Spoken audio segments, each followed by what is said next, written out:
Hey everybody, and welcome back to another Darkfall tutorial. So today we're going to be creating another sci-fi planet surface, as you can see in the example here.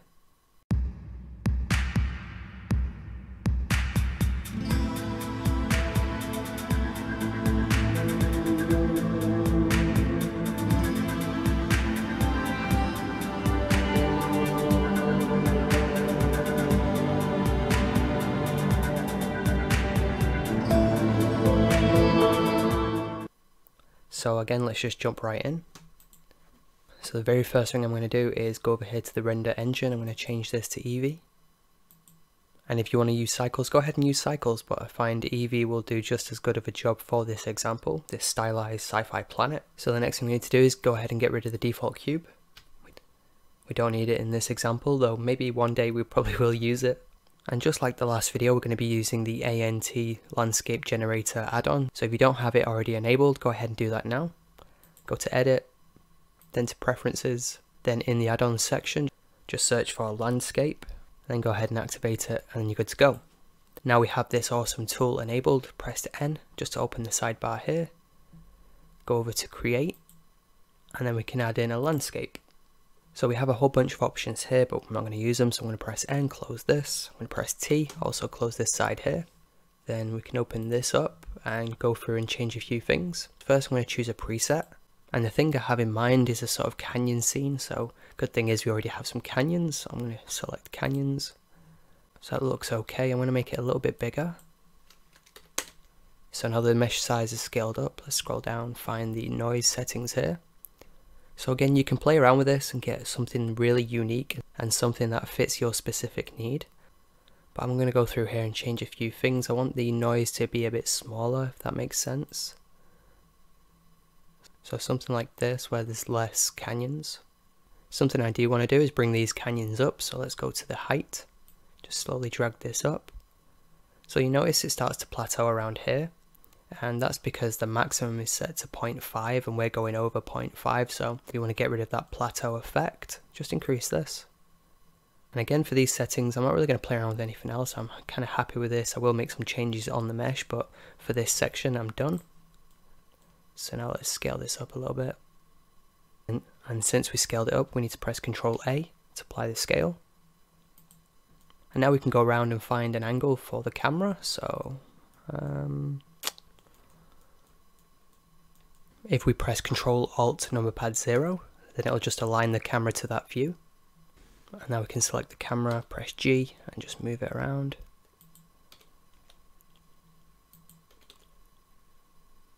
So something like this, I'm happy with that. The idea I have is kind of a bridge going from here and then sort of snaking the way through these canyons and then off into the distance. And I also want to add some mountains, some mist, some fog. So there's a whole bunch of things that I want to add into this, so hopefully it won't take too long. So the next thing we can do is change this to the rendered view, or we can press Z and change it to rendered. Now in the last video I used the same lamp, the default lamp. I'm going to get rid of this. I'm just going to click up here and set the cursor, and then I'm going to press Shift A, go to light, and add in a sunlight. For the position of this sunlight, we're going to rotate it on the X and then rotate it on the Z just to get some interesting sort of shadows.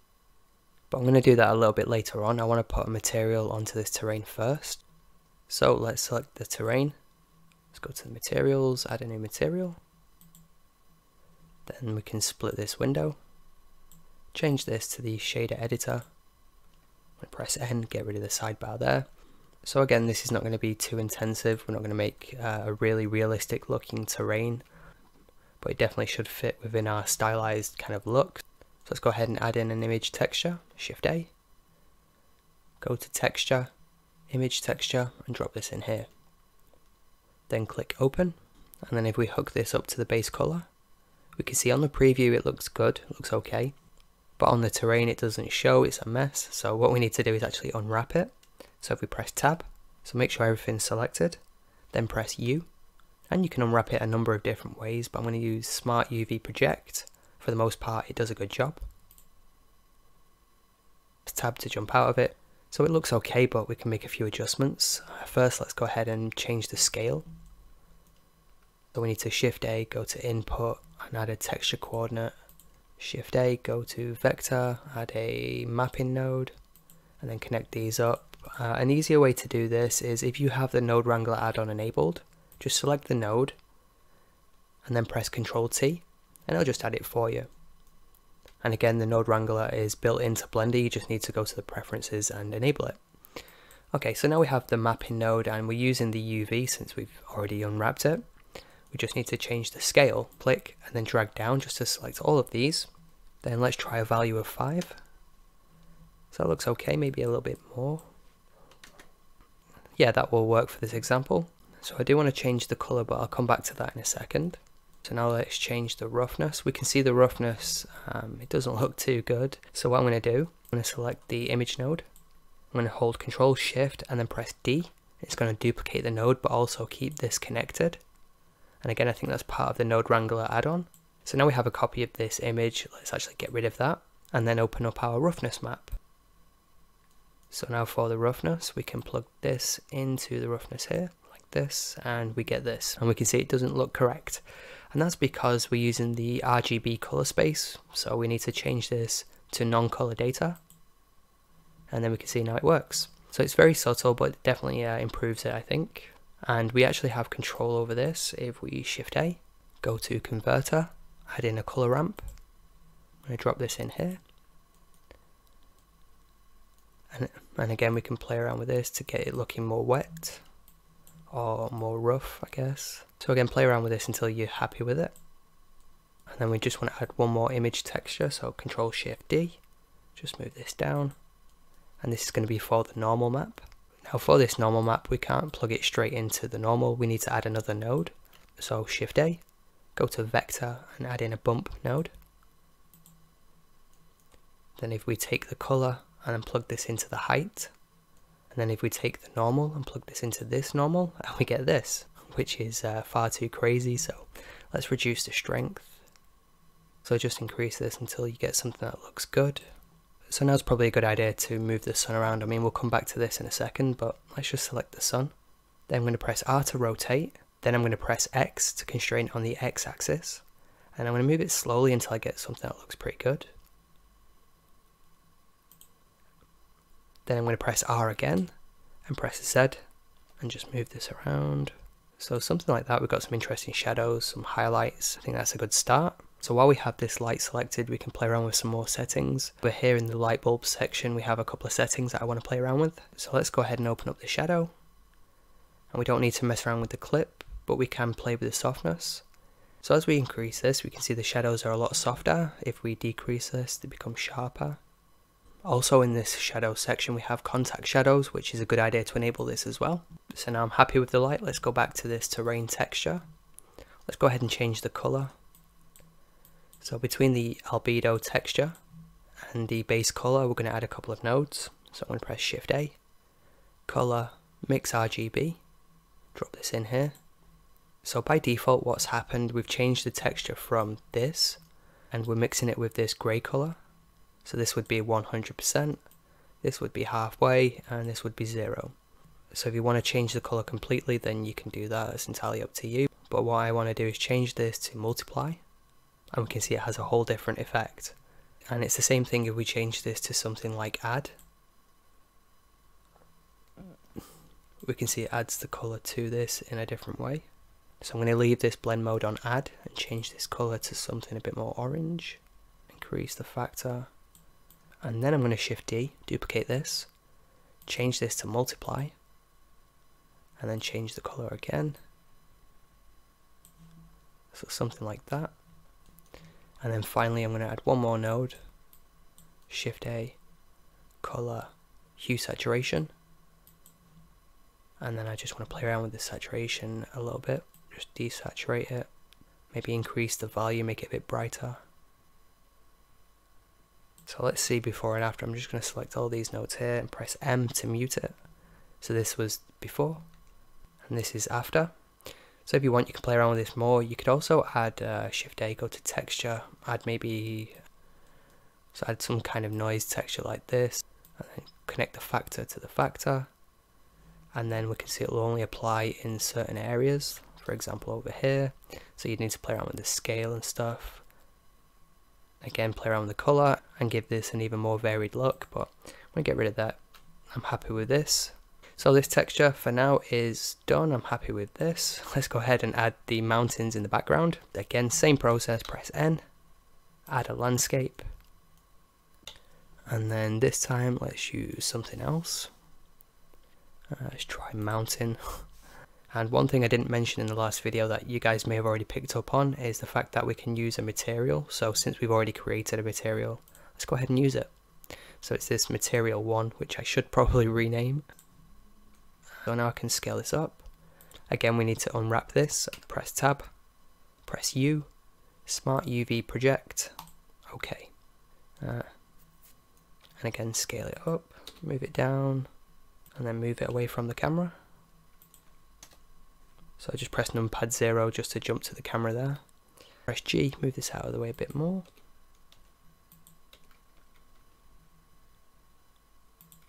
For now that's okay. I'm going to Shift D and duplicate it. Then I'm going to press X and just move it over here. And just rotate this a little bit. And again, I might add some more a little bit later on in the distance, but for now I think that looks okay. Again, since we scaled things up, make sure we apply scale, so Control A, Control A, Control A, just so you don't have any scaling issues. So now we have our mountains. Let's go ahead and add in some fog. So just move the 2D cursor, Shift A, and then we're going to add a mesh, add in a cube. So now I want to scale this up on both the X and the Y axis, so everything but the Z, and we can do that by pressing S and then press Shift Z, and there we go. So now it will scale everything but the Z axis. And since we scaled this up, we need to press Control A, apply the scale. So now we need to add the fog material. So if you want, you can go ahead and create your own fog material, but I thought it'd be a good idea to add it into the shader library. So if you want to go ahead and download the shader library, there will be a link in the description. It's a free Blender add-on, so go ahead and download it. But again, if you want to make your own clouds, go ahead and do that. Oh, and by the way, if you've not seen the update for this shader library, we've got 3 new materials. We have the clouds, sci-fi gold, and the basic bricks. So go ahead and check out that video if you want to see them. But for this, let's use this clouds material. So in the future I will add some more functions to this. For example, before adding the clouds, maybe change the color or the emission strength or enable the animations, things like that. So again, if you guys have any additional suggestions, let us know in the comments and I will note it down and hopefully implement it into the next version. So yeah, it does need some work. I only created it for this tutorial, so hopefully you'll forgive how basic it looks. So this is the basic clouds material. Again, make sure you apply the scale if you didn't already. Then if we go to the materials, so we can see it's very basic and actually could do with a bit more work just to tidy it up. We can see it's very flat and very obvious looking. But for now, for this example, it will work for what we need. So yeah, we have this noise texture here, which we can play around with the scale. Make these smaller if we want, or make them bigger. We can also play with the color ramp, or we can make them more faded. Also, if you don't like them this dark, you can play around with the strength. If we just take this factor, plug this into the emission strength, we get the overblown clouds. So now let's add a color ramp. So I'm going to Shift D and copy this one, drop this in here. Then if we select the white handle, drop this down, and then maybe even drop it down some more by clicking this white color and reducing it like that.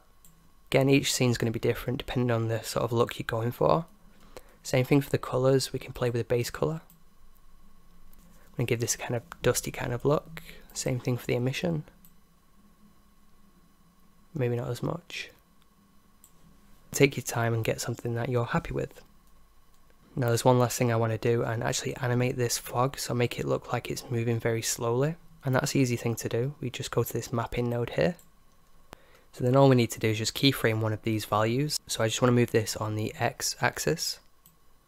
So something like this, actually maybe go in one direction or the other. I'm not too sure yet. So let's first set this to 0. And make sure we're on frame 1. Then hover your mouse over here, press I, and it'll add a keyframe.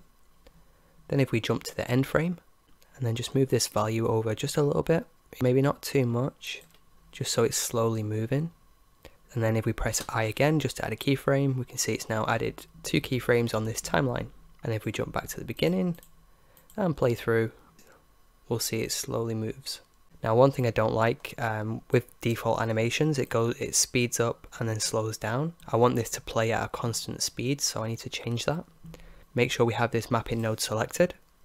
I'm going to change this to the graph editor. And don't worry if you've not used this window before, because we're just going to be doing one thing. So just make sure all this is selected, which it is. Then press V and change this to vector. So now we can see it's changed the handles, and now this will play at a constant speed. And again, in the future, I'm going to change this by adding it as an option. So when we click clouds, it'll probably bring up an operator, just so you can choose a few settings before you add in the clouds. And that's more of a convenience thing. I didn't really have too much time because I wanted to get this video out and also update the add-on with the new materials. So hopefully you guys will forgive how basic it is right now. So yeah, now we're happy with the clouds material. I'm going to move on. Just move this over. So the next thing I want to do is create a bridge. So I'm going to add the 2D cursor around here. Shift A, add in a cube. Like, oh, we could have used the default cube. We could have saved it for this exact moment. Oh, well, you live and you learn. Anyway, I'm going to scale this down and then bring it up a little bit. Let's just focus on the cube. Just going to scale this down a bit. Scale it on the X and scale it on the Y. So the idea is we're going to make one section of this bridge and then add an array modifier just to move it off. Then probably add a curve modifier just to bend it around here. So let's create this little section, tab into edit mode, and the first thing I'm going to do is save us some time by adding a mirror modifier. So first we need to add some loop cuts. So I'm going to press Ctrl R, just add a loop cut, confirm that. Ctrl R again, but this time go this direction. Again, confirm that, we don't need to move it. And then now if I go to face select mode, I'm going to select these two faces, this one and this one. Now I'm going to press Ctrl I just to invert the selection. Press X and delete the faces. We don't need them. Now let's go ahead and add a modifier to this. Let's go ahead and add a mirror modifier. So we can see it's mirrored on the X. Let's also mirror it on the Y. So really we're only going to be worried about this small section here, and the rest will update and look good. Save us some time. Last thing I want to do is just make sure we enable clipping, and there we go. So I'm going to select this face and extrude it. I'm going to select this face and extrude it. And then I'm going to press Ctrl R, add a loop cut here, add another one, bring it over here. Again, I'm just kind of making it up as I go along, so extrude on the Z axis. I'm not sure how interesting this is going to be. And then I'm going to select, and then I'm going to go to edge select mode, select this edge, select this one. I'm also going to have to select this one. Press G, press Z. Just move this up a bit. And then we can select this one, press G, press Z. So something like that. You get the idea. So the next thing I need to do is delete these faces here, because we're going to add an array modifier. We're not going to see these faces. So face select mode, select all of these. Delete. There we go. Ctrl R again, add a loop cut. Let's add another one. Select these, E to extrude on the Z axis. And then I'm going to press S to scale it. And then press X just to constrain it on the X axis. And then again we need to make sure we delete this face, we don't need it. So you guys get the idea. Go ahead and model something that looks good. This doesn't look too good right now, but hopefully you guys have the time to make something that looks okay. Something like that. I'm going to speed through this and come back when I've finished modeling it and maybe change a few things, since this video is probably taking too long as it is. So yeah, I'll be back in a second. So when you're happy with the model, I mean, it looks okay. It's going to be seen at a distance, but you guys get the idea. It's just a basic bridge section. Let's go ahead and add a modifier. Let's add an array modifier, and we can see mine has added it on the X. So I'm going to go over here, change this to 0, then go to Y, change this to 1, and then we can change the count and just increase this to something just for now. Minimize this. We can add a curve modifier. Now we need something to curve this object, and for that we need a Bezier curve. So let me just mute this for now, just so we only see one section. So yeah, we need to add in a Bezier curve. I'm going to first snap the cursor to this object. Shift A, And if you want, you can add in a Bezier curve. If you feel comfortable using these, go ahead and use it. But what I'm going to do is something very simple. I'm going to go to Mesh, go to Single Vert, add Single Vert. And we can see in the middle of here, and we're also, by the way, in edit mode, we have this one single vertex. So I'm going to keep it there, that's fine. I'm also going to press number pad 7 to jump to top view. And then I'm going to press E to extrude. So the idea is I'm going to kind of extrude this out over here. And then maybe curve it around here, and then maybe go off into the distance. And I find it easier to work like this. If you want, you can split your window, press numpad 0 again, just so it gives you an idea of how it looks from both angles. It's entirely up to you how you want to do that, but maybe it's a bit too distracting. I'll keep it here for you guys. Maybe let me know for the next video. If you find this distracting, let me know. Anyway, so I'm going to keep extruding this I'm looking over at this direction, by the way. Bring it over, press tab, jump out of it. We can see it's very blocky and yeah, it doesn't look too good. So what we need to do is go to modifiers and then add a subdivision surface modifier. Now it looks a lot better. And now we just need to convert this. So we could apply this modifier, but it's going to do that anyway. So with this selected, I'm going to hit the spacebar again. And now I want to type convert like this. And we want to convert to curve from mesh. So now this is a Bezier curve, and this can be used for the modifier. So let's go back to our bridge, select the bridge. Now over here in object, we have this vert. So select this. We can see it's just jumped into a different direction. Let's just enable the array modifier again, and we can see it's moved the position. So that's R minus 90. And there we go, we can see it's now following the curve.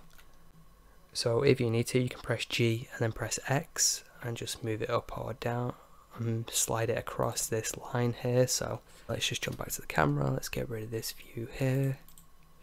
Okay, so it's far too big. I'm going to select the bridge and scale it down. Keep scaling it until it's something quite small. And then we need to move it back up, so I'm going to press G, press X. Keep moving it like that. And then we can increase the array. Okay, so now we have this. It looks okay, but it kind of looks a little bit unnatural. So one last thing I want to do, just to make this look as if it's really sinking off into the distance, I just want to move this section down a bit. So what we need to do is select that Bezier curve that we created. So go to hierarchy, find it here. So we can see it's a Bezier curve by the icon, by the way. Anyway, so now we have this selected. Go back to the camera view. Press tab to go to edit view. And I just want to select this point here. Press O to enable proportional editing, and then I'm going to press G and then press Z. Increase the fall off and then start to drag this down. So something like that kind of looks like it's really sinking off into the distance. So it's coming along. I think I want to add one more thing, some big sort of machinery item, and add it into here just to kind of add a bit more visual interest. So I'm probably going to add, let's see, cylinder. Scale it, Shift Z. Again, I'm going to speed through this because I'm not really good at modeling videos and I'm actually pretty terrible. So yeah, I'm going to create it, and if you want to download it, download it. Okay, so I created this weird, I don't know, maybe like a silo or some sort of purification kind of thing. I want to make this really big, so let's just move this over here first. Move it down. Let's scale this up. So yeah, if you want to use this, I'll make sure to throw a link in the description. Go ahead and download it. But let's position this about here, just so it's reaching over the top of the clouds. Then I'm going to Shift D and duplicate it. Shift Z, move it over here. Maybe move it down a bit. So since it's not going to be seen that much, we didn't really need to go into great detail, but that looks okay. So it's starting to come along now. We need to do one more thing to the camera. So select the camera. And we need to add the mist pass. So with the camera selected, I'm going to go to the camera icon, then down to viewport display and just enable mist. So now we can see this line here. So now we can go to the view layer tab, go to the passes and enable mist. So now when we next render, we'll have the mist pass on our render layer node. And then finally, let's go to the world properties here. Let's go down to the mist pass section and we can change the start point.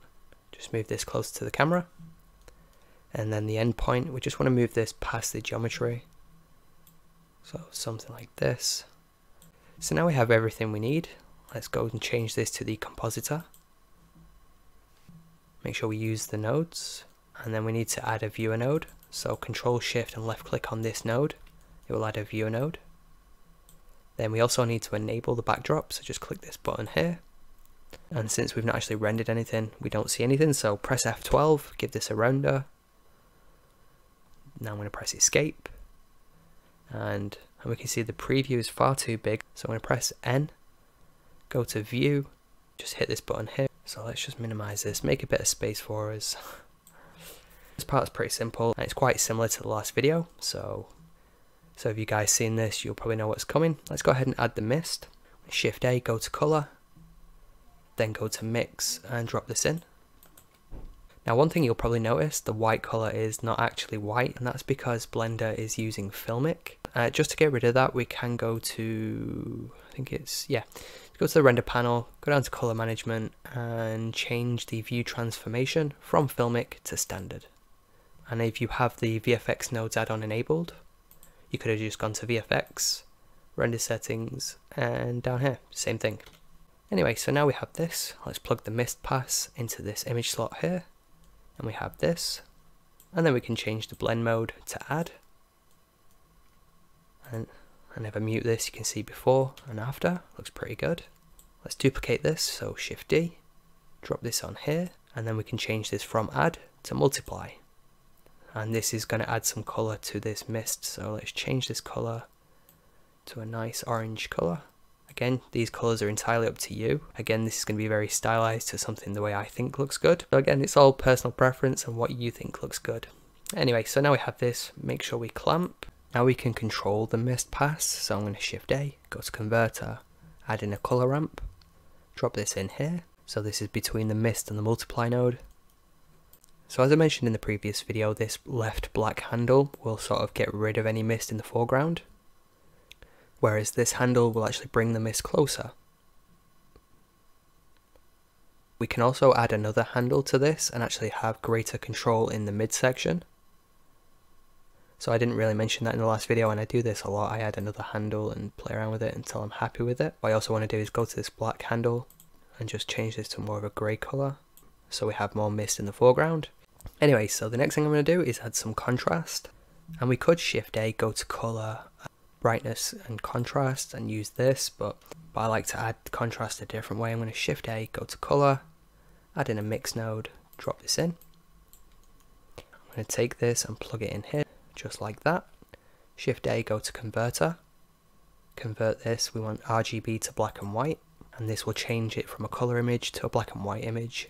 Then I want to change this blend mode to soft light, and we get this really contrasted look. So then I want to reduce this, so I'm going to drop this back to 0, clamp it, and then slowly increase this till I get something that looks good. So again, this is before, this is after. So the next thing I want to do is add a gradient to this sky, which is pretty simple. I'm going to Shift A, go to colour, add in another mix node, and then what I'm going to do is go all the way back to the render layer. If I Control Shift and left click, if I do that a couple of times until I get to the mist pass, we can preview what it does. Then I want to Shift A, go to converter, add a color ramp, and just add this in here between the mist pass and the viewer node. What we need to do now is restrict just the background, so we can grab this black handle, bring it all the way forward. Now if we plug this into the factor, we can see before and after. So we're only affecting the background. And now what I want to do is add a gradient to this, which is, again, it's really easy. All we need to do is Shift A, converter math, drop this in here. So now we can just add a gradient, and if you've got the VFX nodes add-on installed, then job's done. You can just go to tools and drop that in. If you don't have a gradient, then you would need to go to, I think, texture node editor and create one from scratch. So definitely use this if you have it. So I'm going to press Control A, which is the shortcut, go to tools and add in a gradient node, and it's over here. And then if we plug this into the math node, change this from add to multiply, And you won't notice anything straight away because we can't see the gradient. And I'm going to change the scale. First I want to just increase this on the y-axis. I'm going to scale this maybe 6. And we can see it sort of squashes that gradient, which is what we need for this effect. Then for the offset, I'm going to move this up. So go into the minus values. And as we do that, we can see the difference. It's very subtle, but you can see the original orange and the white color. Maybe if we change this to something dramatic, you'll notice it. There we go. That's way too crazy, but if we offset this, you can see we can move it up or down. That scaling thing I did, if we set this back to 1, we can see it's really faded. But if you want, you can change it to something small. Again, it's entirely up to you. And then change this color. So again, it's a very subtle effect, and yeah, use it how you want. So now we have this. I'm going to do something pretty similar to that, just to add some more color variation. Shift A, go to color, add a mix, drop this in. And again, we can add another gradient node. Bring this over here. And now we're going to plug this into the factor. Now I'm going to change the colour to something quite dramatic. It's like this pink here. And straight away you might think, well, that looks crazy, but if you bear with me, hopefully it will look nice. So now we have this. There's a couple of things I want to change. So I'm going to Shift A, go to Converter, Colour Ramp, and just drop this in here. So I want to grab this handle and drag it down a bit, just to bring this colour down, and then click this black handle and change this to a grey colour, something like that. And then if we change this from mix to soft light, we get this really cool looking effect. So then all we need to do is we move these handles forward and back. We can see we can play around with the gradient, and it might be a bit too bright, so we can select the white colour and move it down to the grey. We can see we get a lot more subtle effect. And again, you can play around with this colour and get something that looks a lot better. So we could add a few more nodes. Let's Shift A, go to Filter. Let's add in a Sunbeams, which is always a good node to add. If this is the first time you're using it and you don't see anything, don't worry. We just need to increase the ray length. Just increase this until we start to see something. And now we have this. So we first need to position where this source point is, and we can use these values here if we want. Or if you have the node selected, we can actually click this X and move it around, but it's very sensitive, so be careful. So we know the sun's coming from this direction, sort of like this. And now we just need to mix this with our original image. So go back to this soft light here, connect this up to the viewer node. I'm also going to connect it to the composite node. And Shift A, color, and you've probably guessed, we're going to add a mix node. Now we plug this in here. And then we want to change this from mix to either add or screen. It's up to you which one you use. And we can see it's quite bright, so if you want to reduce the factor, you can do that too. So we're almost finished. Let's add a couple more nodes. Filter, I'm going to add a glare node. Again, pretty much the same thing as we did before. I'm going to take this feed, plug it into the image. If we preview this, Control Shift left click. Let's change this from streaks to fog glow. Then I'm going to increase the mix to 1. Then let's reduce the threshold. So usually 0.2 is a good value, but depending on your scene, you may need something different. That's far too much.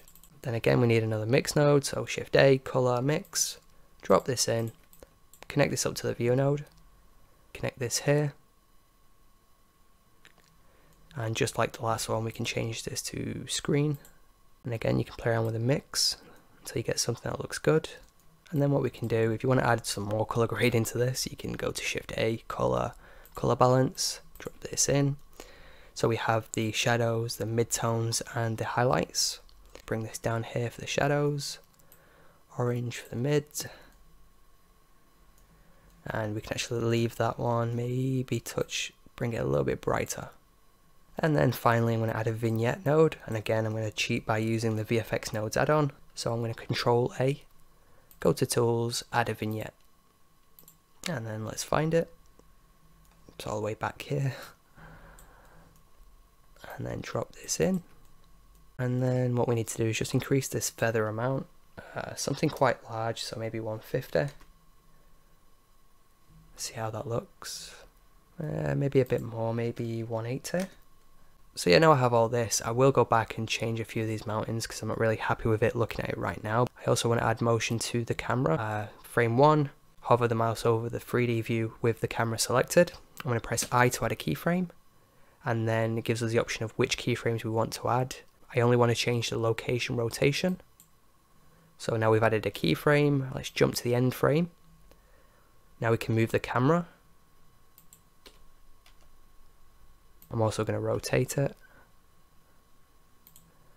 Then I'm going to press I again to add a keyframe, and we need to add a location rotation.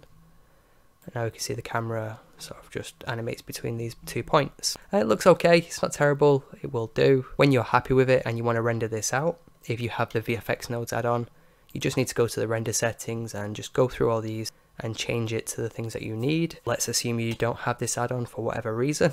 Let's go over here. We need to go to the output, change the resolution. We also need to set a location where this is going to be saved to, and then scroll down, file format. We want to render this out as a video, so I'm going to change this to FFmpeg video. Then for the encoding, we can click this icon and just use the H.264 in MP4 format. And there we go. Again, if there's any other settings that you want to play around with, go ahead and do that. But when you're happy with this, just go to render and render this as an animation. Or again, if you have the VFX Nodes add-on, you can just go over here to render video. So yeah, hopefully you enjoyed this video, hopefully you found it helpful. If you did, be sure to hit that like button. As always, thanks for watching, and I'll see you next time.